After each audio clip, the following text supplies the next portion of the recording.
For years I've had people asking me, hey Marjorie, what can I do about chemtrail spraying? We know that it contains aluminum and barium and a bunch of other heavy metals and chemicals. Or what can I do about pesticide drift, either from commercial agriculture or from my neighbors?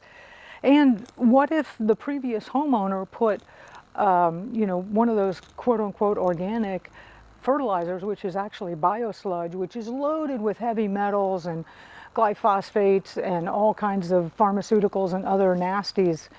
By the way, that is sanctioned and authorized by the federal government, and our government no longer serves our citizens. So we have to find solutions for ourselves. I'm so excited, I'm currently working with a group that has a bunch of microbes and a system for detoxing soil from all of these nasties. I'm very excited about this, and of course I want to do tests.